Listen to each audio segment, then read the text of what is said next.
আসসালামু আলাইকুম এভরিওয়ান, আমি S M Tuhin. Welcome my other blog. তো সবাই কেমন আছেন? আজকে আমি চলে এসেছি আমাদের ছাদে, বাসার ছাদে। বৃষ্টিতে ভেজার জন্য উঠলাম। বৃষ্টি পড়তেছে। আজকের আমাদের অনেক প্ল্যান ছিল বের হওয়ার, সো বের হইতে পারিনি এই বৃষ্টির জন্য। সো ভাবি যে অনেকদিন পর যেহেতু সুযোগ পেলাম, যাই একটু বৃষ্টিতে ভিজি ছাদে গিয়ে। অনেকদিন পর ছাদটাকে দেখতেছি আবার, একদম গাছে ভরপুর। আর এই হলো গিয়ে আমার বাসার ছাদ থেকে যে দেখা যায় একদম, আমার বাসাটা একদম বলতে বলা যায় বরিশাল শহরের একদম সেন্টারে আছে কিছুটা। আহ, এই যে আমতলা লেক এই জায়গা থেকে কাছে। আর এই যে দেখতে পাচ্ছেন বাহিরের প্রকৃতি, একদম মেঘলা আকাশ আর বৃষ্টি পড়তেছে। আমার কাছে ভালো লাগতেছে, প্রকৃতিটা একদম উপভোগ করার মতো সুন্দর। এই যে এই সাইডে, এই যে দেখেন শুধু একবার, কি সুন্দর দৃশ্য। দেখলেই একদম মন ভালো হয়ে যায়। আর অনেক দিন পর আমি বৃষ্টিতে ভিজতেছি।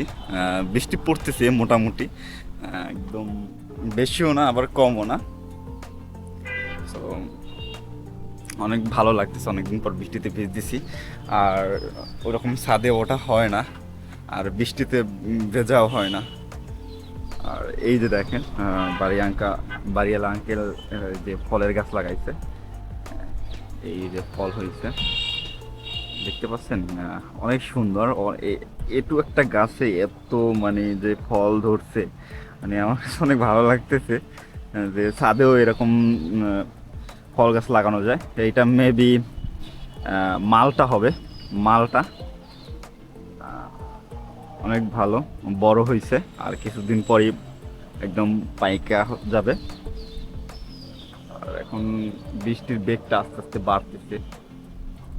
এই যে দেখেন, ভিউটা অনেক সুন্দর একটা ভিউ আসে, ভিউ বৃষ্টির সময় একদম অন্যরকম লাগে। একদম ছাদে ওঠার পর আহ, সুন্দর সুন্দর ভিউ পাওয়া যায়, আর সুন্দর সুন্দর প্রকৃতি দেখলে আমার মনটা ভালো হয়ে যায়।